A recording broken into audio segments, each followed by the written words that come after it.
where we highlight the lives of prolific young entrepreneurs and professionals making strides in their respective fields. Today, we're speaking about the issue of risk management and its importance for SMEs. And our guest is a risk management expert, Miss Nature Mogotsi. Miss Nature, welcome to the show. Thank you so much, Big Budget. It's such a great honor to be here. Thank you so much for gracing us with your presence. The first thing that I'll ask you is, tell us a bit about your backstory. Who is Nature Mogotsi, and what is it that got you to where you are right now? All right. It's a story that really warms my heart every time I have to share it. All the way from Machudi, but I got to grow up in Gaborone. I did all my schooling here basically, and my varsity, I was still in GABS, and I did my postgraduate in South Africa through the University of Pretoria. Now, forensic accountant by qualification. I recently completed my postgraduate diploma in investigative and forensic accounting.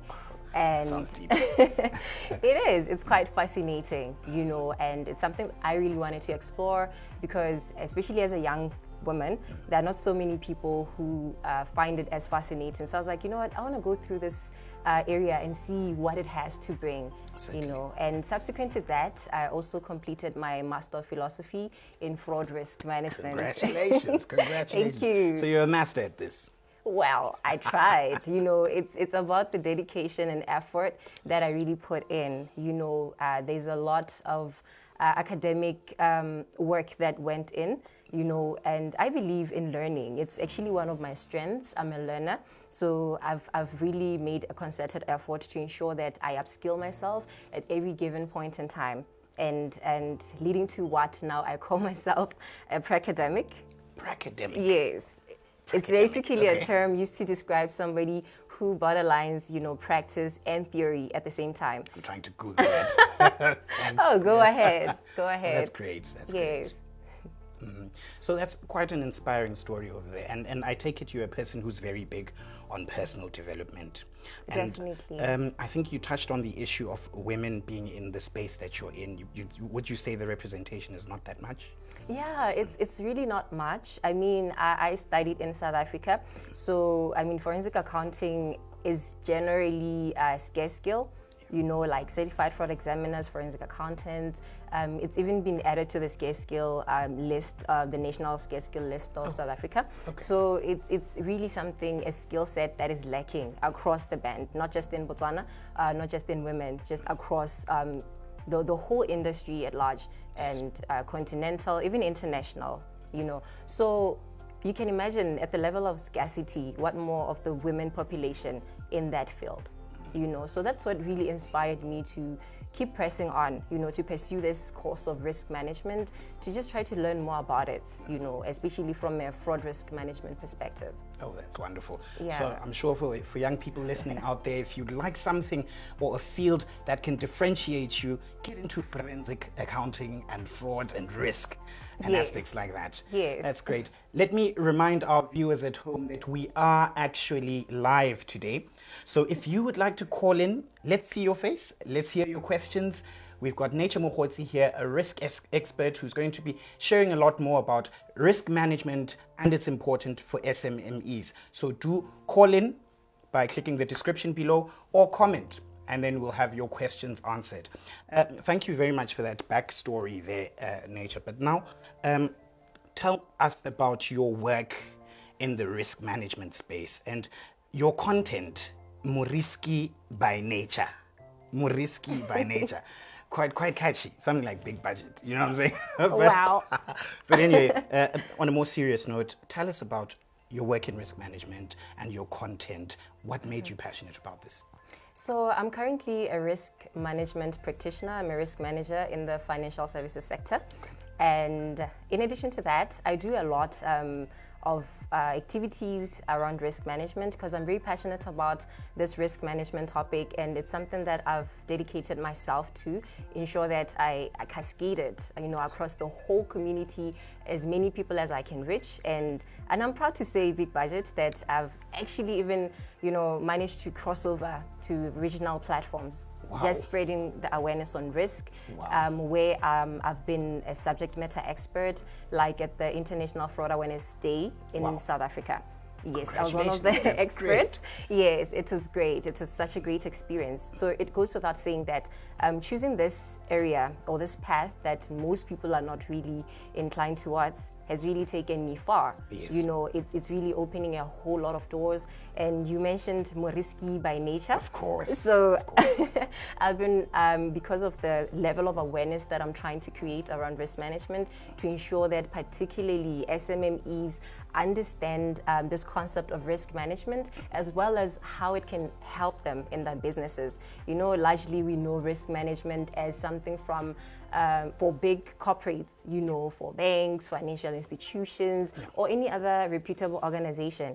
And we never really think it's something that should delve down to the SMMEs, and they're the most affected by risks, and the lack of management thereof can result in very adverse effects, you know.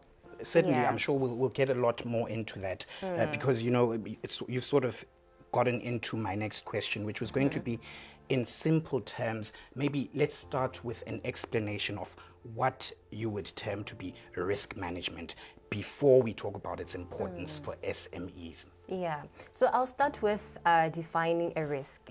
You know, at an SME level, I'll just try to make it as simple as possible. You know, it's anything that can go wrong in your business. Pretty much anything. You know. Simple and straightforward. Exactly. That's a risk. Anything that could go wrong. The lights could go off, the electricity could go off, yes, and then the studio has to pause for a bit. That's a risk. You know, anything that can really go wrong. So now risk management is all about managing that effect of something going wrong. We're now saying, you know what, these lights could go off, but risk management then says have controls in place, you know, have a structured approach around it, Measures, you know, have a generator, you know, have backup. It's always about the plan B. It's talking more about the plan B, especially for SMMEs in this regard, to say have a plan B in place. You know, to every key process that you have a plan B. Should this not work, have a plan B. You know, I think it's something that is really coming out a lot. I mean, when you look at entrepreneurs within the fuel industry or the petrol logistics, you know, we oftentimes or recently had a shortage of fuel supply, and largely they get the products from South Africa. And there's a point in time where South Africa was unable to provide the fuel supplies. And at that point in time, it speaks to now, you know, diversification of portfolios, ensuring that you manage concentration risks by, you know, the likes of having other suppliers, like now they have Namibia and probably many others that are yet to come. So that's risk management. A learning experience also. Exactly. For us, the petrol thing. It was, you know, that just shows as an example of many risk management techniques that can be employed to manage our businesses.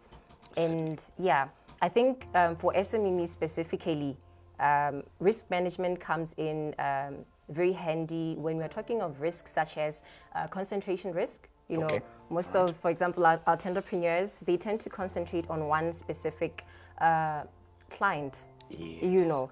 And you can imagine if you have one client occupying over 60% of your revenue, what happens if that client is unable to, you know, get your produce or your services? It means you're basically doomed. So with risk management principles and trying to address concentration risks, you ensure that you have alternative clients, you know, at least at the very least have more clients who can just keep the ground running, at least to cover the overheads, such that if a big client decides to pull out, you don't have to close shop.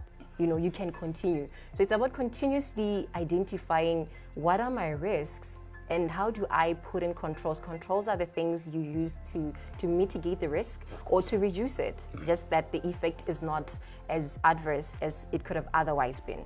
So that's pretty much risk management. It's like saying there's a risk here, something can go wrong, and then the management thereof to say, how do I ensure that it doesn't happen at all? That's risk elimination.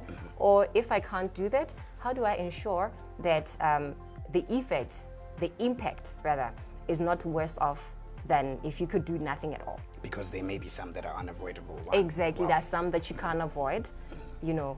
But at least with risk management, you are able to reduce the impact. You know, if you're supposed to lose 200,000 due to a risk materializing. With risk management, at least you can lose up to maybe 20% of that instead of losing everything. So you sort of have a cushion if you have risk mitigation measures in place. Exactly. So something that I picked up there, which I felt was very important, was this issue of a plan B. And then you did say also diversification of portfolios. If I only have one client as an SME and this client contributes 60% of my revenue, what happens if something goes wrong? So I think we should all, as young business people, see how we can diversify our income streams for our different businesses, and also increase the sources, basically, of income that we have, so that it can cushion us in the event that one sector, one segment that we depend on goes wrong. And then you did also mention that there are unavoidable risks, and we should be sure that, okay, this risk that is unavoidable, should it occur, what measures do I have in place to ensure that the impact of that is reduced? Exactly. Oh, lovely, lovely. So that would be risk management. Risk in itself, you said it's anything that could go wrong. Yes. Like the lights going off. Exactly. Right? So we shouldn't think too heavily. Not too heavily. You know, in more complex terms, we tend to say, you know, to the extent it can affect the business objectives or the strategy, you know, but basically it's anything that can go wrong. You know, it's like in your sales strategy, you wanted to make this much amount, but a risk can materialize, resulting in you making way less than that, you know. All right. Yeah. So let me remind you once again that we are live. Please make sure that you send us your comments, or if you would like to call in, just click on the video description. We have Nature Mogotsi, Muriski by nature, who is a risk expert, and she's sharing on the importance of risk management for us SMMEs. Now, I was going to ask, what do you think, Nature, are the most central or crucial risk considerations for me and my business? What are those central things that I should always say, okay, at least from a risk perspective, I'm thinking of this and that? Yeah. So I think first of all, I want to commend Botswana at large to say there are elements of risk management that are very clear and embedded into their businesses. You know, actually, you know, most of our entrepreneurs give a more risky. You know, they take the risks. Yes. You know, they manage the risks on a daily basis. You know, which is something that is, you know, business is all about taking risk. Certainly. So the main challenge that can come off is where, as business owners, we're unable to take calculated risks. You know. Yes. Whereby your risk appetite is too high and you don't have sufficient cushions or controls or things to mitigate should things go wrong. You know, it's going back to that same example where, you know what, you go all out in one supplier and, one client, or you go all out taking from one supplier. If either of these fail, it means you're doomed, you know. So for me, the main thing is to say, we are aware generally that we need to manage risks. The only challenge is now the implementation of the risk management strategies, or to ensure that there's an approach which is structured. It's like we know how to manage risks, but it's too random. You know, it's like we're just trying this and that, you know, ensuring that the bills are paid, employees are paid on time, but the basics. However, you'd find that, I'll just give an example. You know, you can think as a business owner, you have everything under control until it comes a time to submit a tender, you know. And you'll be compiling your tender, you know, things are going well, only to realize that, guess what? The tax clearance certificate has expired. Wow. Why? Because you didn't identify all your risks. That's a compliance risk. Are all my documents there? You know, am I even testing the controls to ensure that if I've outsourced this to a consultant or the secretary, you know, they are able to ensure that at least a month before the expiry, they're able to deliver the new documents.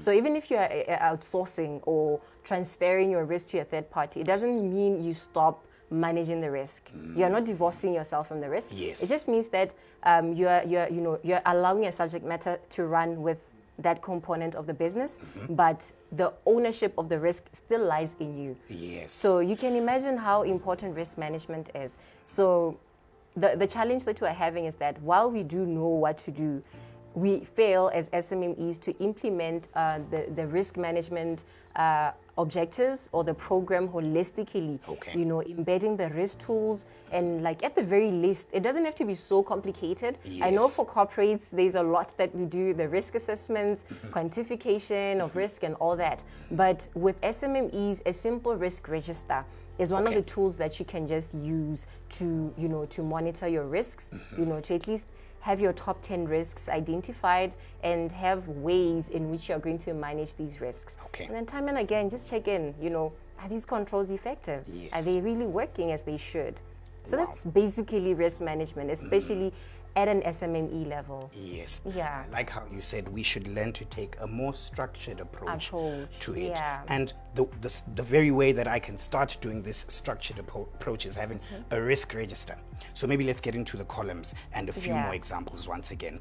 For me and my business, I want to have a structured risk management approach. I start with my risk register. Yeah. What am I doing? What lines am I drawing? What columns? What rows? Okay, I think we'll do one just right. for you right Okay. now. Awesome. So this Perfect. is the big budget show, right? All right. We're just going to design a high-level risk register. Okay. So you'll tell me, what are your key risks right now? Yeah. I think most of them are on technology. Absolutely. You know, you need access. You know, internet connectivity has to be spot on. You need your lighting to be spot on. Everything studio, you know, you need everything to really flow. Absolutely. You know, you need to ensure that content goes out on time.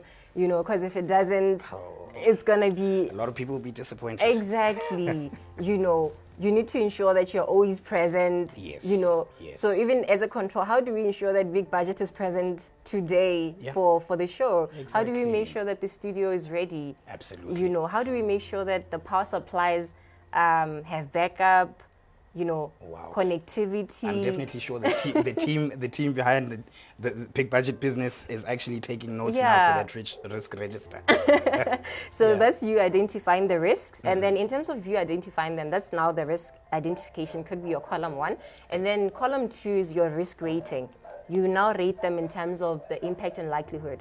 Like how Impact often can this happen? and That's the likelihood, yeah. Okay. And then the impact is more like, should this risk materialize? Yes. What's the quantifiable loss amount Okay. that you're likely to have? Right. We're going to go back to the same example, your technological risk. You know, if there's no connectivity, your wireless service provider is unable to provide, maybe they have one of their towers affected by, you know, a storm or whatever could go wrong there. And then for any reason, you don't have internet, you know.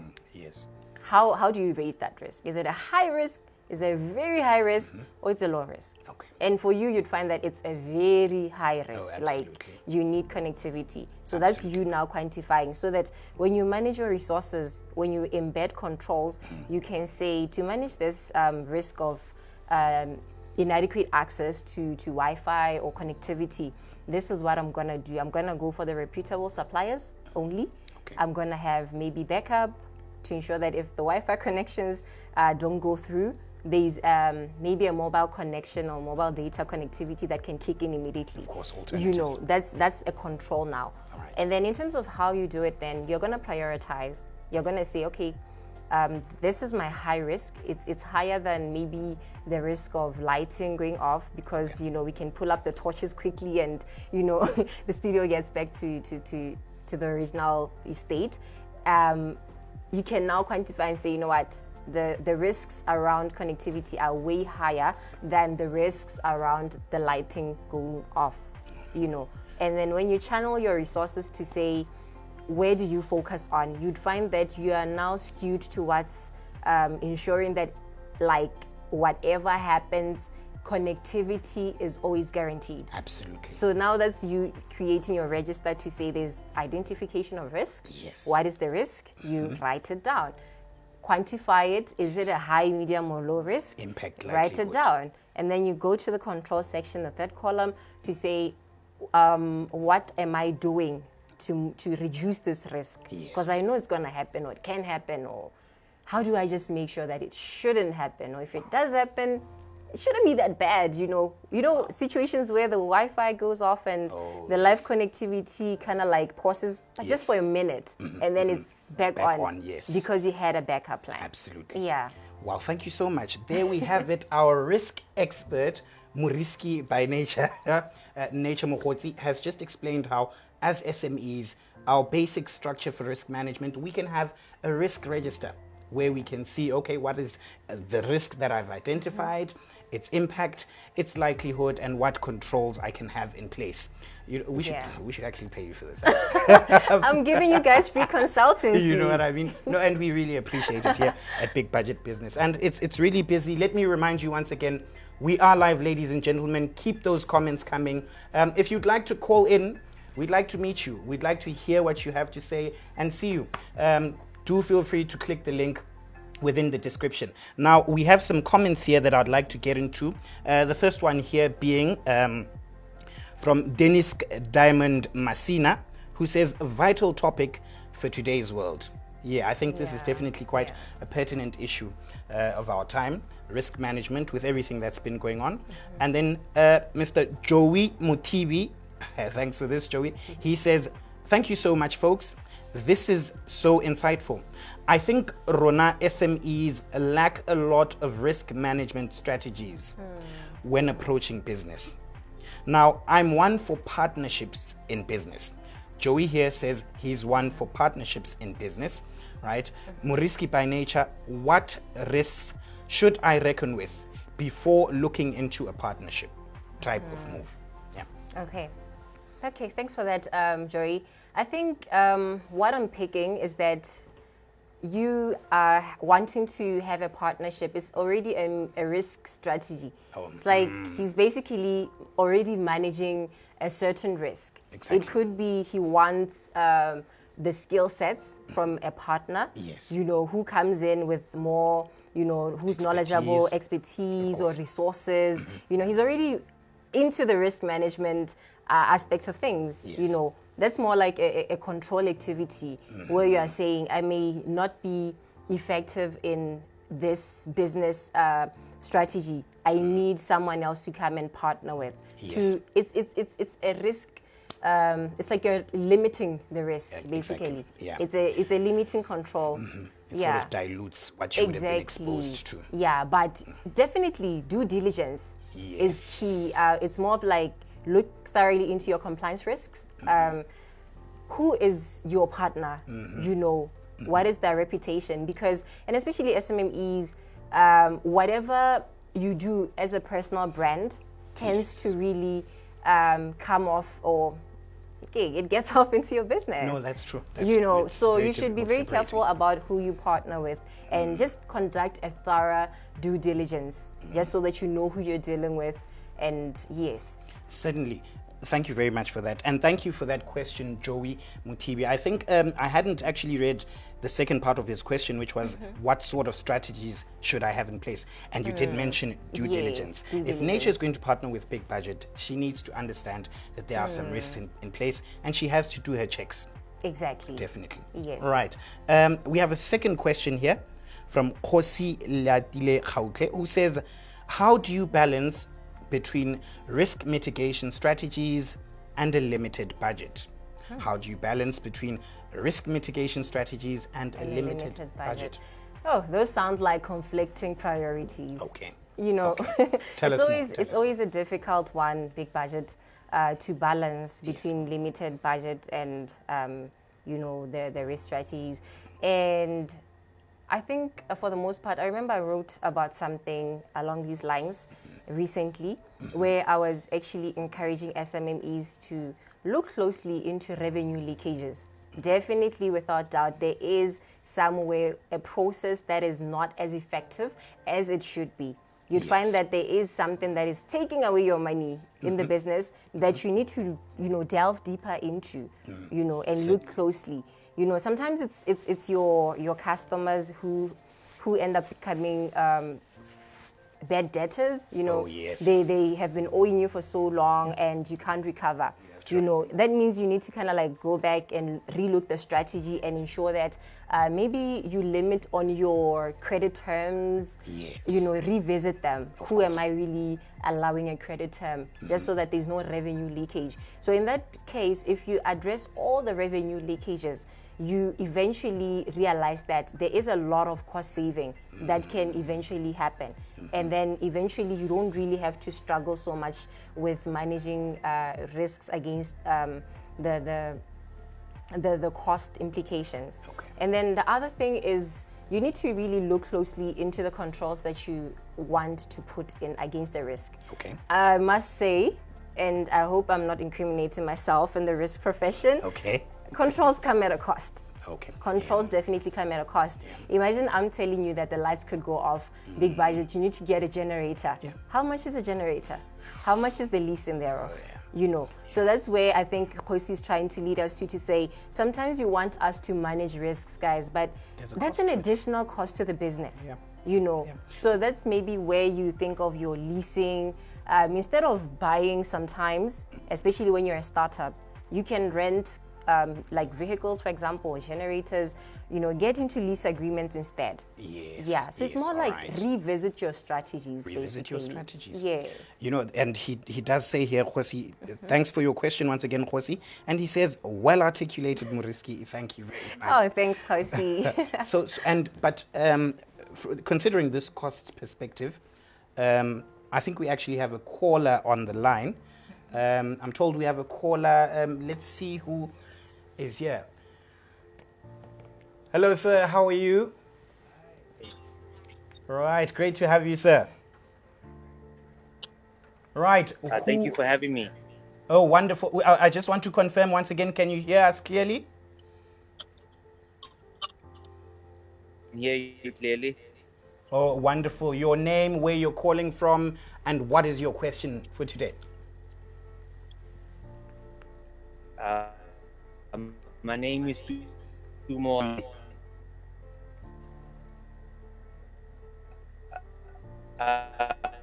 My lady there, she's utterly wonderful. I just want to know for someone basically venture into a career path like hers.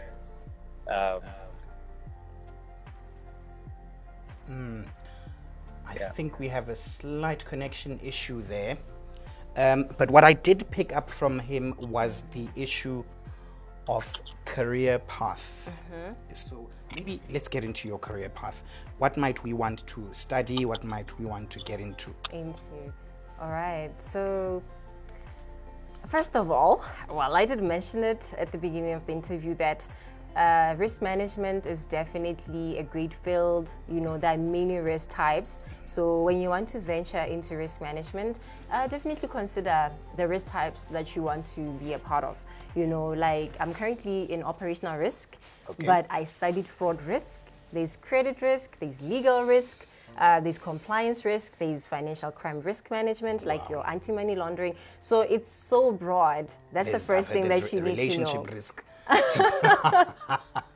Oh, wow. No, in the corporate sector, of course. Definitely, there's so many risk types. Yes, you know, business risk, financial risks. Yeah. So you need to be, first of all, in a position to say, what do I want to venture into? What's the area that I want to sort of like choose? And if you're not so sure about it, you can take the enterprise risk management route. It sort of like incorporates all the risk types, basically. It's more holistic. Exactly. Okay. And it's actually a good starting point for somebody who wants to be into risk management. You can start off there as an enterprise risk management practitioner or risk analyst doing enterprise risk management, because it's going to expose you to all the risk types. You know, you're going to have a bit of, they normally call it risk and compliance. You know, it combines the two. So you'll know all the aspects of compliance risk, anti-money laundering, of operational risk, on fraud risk. And then eventually you can say, you know what, I think I'm more passionate about this specific line. And then in that way, when you choose what you want to study, you are able to now pick based on your preference, you know, because it has to, you know, that value for money aspect. You know, there's a risk of that value for money not being realized. Yes, certainly. So you need to be very picky about how you navigate your journey. Okay. Yeah. Certainly. So I think in answering our caller, thank you very much for that call once again. If you'd like to consider a career path, perhaps the foundation would be enterprise risk management, and then see from a holistic perspective what it is in terms of risk that you would like to specialize in. Definitely. Awesome. We have a question here from Khale Reginald Malefo, who says SMEs seem to confuse continuity management and risk management. How do we raise risk management awareness in SMEs? In SMEs. Oh, those are like two questions. So, business resilience or business continuity management is actually part of risk management. Okay. It's now where we focus more on the continuity of the business to ensure that it carries on as a going concern into the foreseeable future. Okay. That's what All right. business resilience or business continuity management really looks at. To say, even right now, there's COVID, but we need to continue trading. We need to continue operating. Yes. Things like working from home, things like diversifying into online platforms, Yes. Delivery services where there's a lockdown and so on. Yes. Those are basically aspects of continuity, to say if we're not able to trade because of a risk materializing within our premises, how best do we continue? Perfect. Yeah. Wow. So And that's wait, continuity. there was a second part of the question, right? Right. And he said, how do we raise risk management awareness in Okay, SMEs? great. So there is still a long way to go. Okay. We do have a long way to go. And it actually brings me to now my role in trying to help bridge the gap, to ensure that SMMEs are not left out. Through hashtag Moriski by Nature, I have a column in the Business Weekly newspaper, Business Weekly and Review newspaper, where I write, about risk management, just so to create awareness to help the SMMEs know about the principles of risk management. And the nice thing is I drill them down, to helping an SMME understand to what extent does this risk management concept At grassroots level. fit into the grassroots, into my business. Absolutely. Regardless of any business type or the scale. So you break it down, I basically. break it down, so deep. And in addition to that, and one of the offerings I recently introduced, I partnered with the Institute of Risk Managers in the UK. In one of IRM. my IRM UK, yes. Wow. You're global. Very global. Congratulations, Thank yes. you. And it's to say, as much as I do, these efforts to drive risk maturity at a national level, I also want to ensure that we have international subject matter experts on board Yes. to standardize, to ensure that whatever I'm creating awareness on at a Yes. Botswana level is aligned to what is happening at the international platforms. Wonderful. So there's a lot going on. Do follow the Moriski by Nature column Yes. on the Business Weekly and in other platforms as well. I do publications every now and then for other publication. What do they call it? Publications. Yeah, publications newspapers, for yes. other newspapers, Yes. not just the Business Weekly. Oh, wonderful. I meant to say that. So through Moriski by Nature, there's a lot of awareness activities that we are raising, and as an addition, we're now ensuring that we are creating more awareness, embedding the international aspect into the work that we do. Yes. And in the upcoming column for this week, it's going to be in partnership with another risk management expert from South Africa. Wow. So it's basically, to say we want to ensure that there's that alignment. Exactly. Whatever awareness we create, rest assured that it's exactly what South Africans are learning, what people in any other country are also being taught. Absolutely. I think our viewers at home are appreciating the importance of global collaboration, making sure that whatever you are doing here is something that can be applied also internationally. If you're going to be raising awareness about business, for instance, what is it that is happening outside, and who can you bring in from outside, such as the IRM for risk, Yes. to help us see how we can standardize from an international perspective whatever fields that we're in. And you know, you did touch on the issue of COVID, and I was going to ask, COVID, it's disrupted a lot from a risk perspective, and it's changed business as we know it. Yeah. What can you tell us about that? Yeah, so COVID has, it's like a risk that has materialized, and, most of us didn't see it coming. I must confess, even I, as a risk management practitioner, didn't think that, by this time last year, it's already a full year now, we'd be entering a lockdown, starting to work from home, starting to, interact with the new normal. We didn't see it coming, and it goes without saying to say, there are certain risks that can materialize and you are not going to even be aware of these risks. Like we thought, this is probably something that is happening in Asia, it'll never come home. But Very much unfortunately it did, and we learned a lesson, that, and it actually showed that we need to really take risk management seriously. To say, yes, it did materialize, we didn't see it coming. However, this is what we need to do now to ensure that we do not shut down completely as a nation. There are many protocols that have been embedded. Those are risk management strategies. Of course. The working from home that many companies are incorporating. There are a lot of things that are happening. And it's also creating the aspect of opportunity risk. It's another concept that is not so common. Opportunity risk. Yes, or the upside of risk. Because we often relate risk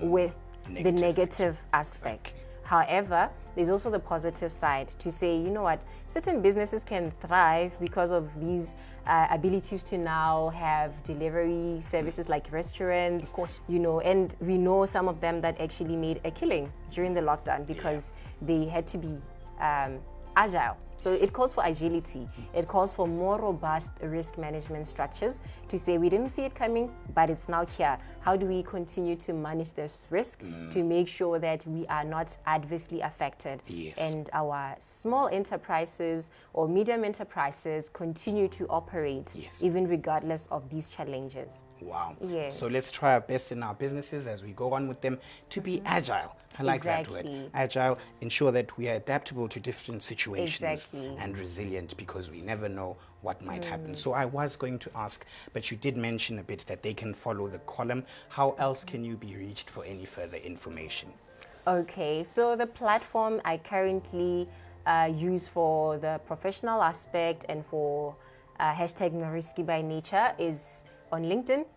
You can just follow me, Nature Mogotsi, on LinkedIn. Okay. Yes. Nature and Mogotsi. definitely as time goes on, because there is so much passion, and we recently rebranded. It used to be the Risk Awareness series on the Business Weekly. So only in 2021, we're like, we need to change things. We need to be agile. Switch it up a bit. Make it more fun, to call it hashtag Mogotsi by Nature. Why Mogotsi? I mean, Mogotsi is that slang name, to define someone who's a risk taker. It's just my way of saying, let's take risk management closer to the people. Someone mentioned in the questions, how do we spread the awareness and ensure that people are aware? This is my way of saying, let's hashtag together. Let's be more Mogotsi together, Hashtag Mogotsi by Nature. Mogotsi by Nature, wow. There's so much more that we could have spoken about, but because of time, let me thank you so much. And thank you also to those who posted their comments, and for the caller for his question. Mogotsi by Nature, Nature Mogotsi, our risk expert. Thank you so much for being here, and we certainly look forward to having you here once again. Thank you so much. It was a great pleasure, Big Budget. Thank you so much. All right.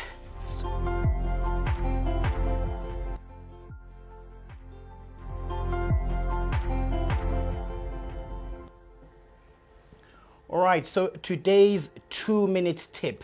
I'm sure a lot of us business owners have been receiving messages from our banks about submission of our KYC documentation. It's about that time. So if we want to keep our bank accounts active, there are a few documents that we need to make sure that we submit to the bank for this KYC or know your customer. And some of these documents, we'll just take you through them. Number one, company secretarial documents.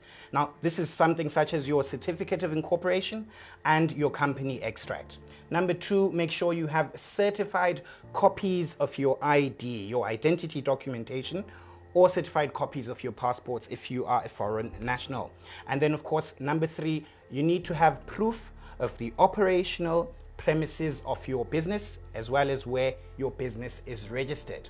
Proof of the operational premises and registration of your business. And then, of course, what you need to do is collate all of those documents, submit them. The last thing before I forget is you need to show your sources of income. And this can be done in different ways. You can either submit a cash flow projection, or you can submit a letter from your company secretary that shows what the sources of income are.